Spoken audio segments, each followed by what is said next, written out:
said hold your thoughts accountable. Dive deeper into that. What do you mean by hold your thoughts accountable? What are you doing specifically? When I work with clients, I actually go through this entire exercise. And so it's a process of making sure that each thought you have, which also has an emotional response, right? You have a physiological response to almost every thought that comes through your body. And so we have to hold that accountable, or else we allow that energy and that emotion to just kind of sit unchecked. And so I have a process that I follow and that I teach, and it's, you have the thought. So for me, I'm scared I'm gonna die. that was a thought. And so instead of kind of trying to go into like positive thinking, which is more, oh, I can't think negatively about that, that's really not holding your thought accountable, right? That's trying to run away from the thought and the emotion. That doesn't serve anybody because it lives unchecked in your body somewhere, right? And so the second step is to say, okay, I have this thought.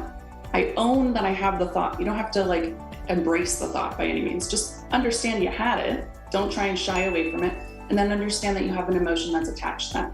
So like, wow, it's fear. Okay. Like this is kind of the epiphany I had. I have a lot of fear. And then you ask yourself in the moment, do I want to feel like that right now? And when you do that, your body actually answers you. Like you literally immediately have a yes or no answer. And if it's no, you kind of move on with your day. Like it's like, okay, well, I'm not spending any more time on that, and you move through. Nice. If it's yes, I'm gonna give you a mic. You actually ask one last question. And the question is, will this allow me growth, right? Is it gonna afford me a growth opportunity if I feel this emotion?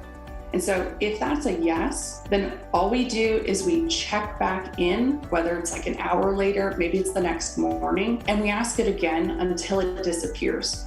And the fun part about that is that you have now owned that thought. You've put it in your kind of bucket, right? Yeah. And I think about it and I kind of teach it from this perspective. If you think about any physical harm you've ever been in, super easy to protect yourself and like work around it. You never like just run away. It's like, oh, if you're running away, you're running to a car, it's very strategic. But when it comes to emotions, we pretend they're not there, that they're not gonna harm us. And so I always kind of tell this story where it's like if I put you in a room and I blocked all the doors and windows and you weren't allowed to escape, and I put a ton of fire ants in there with you.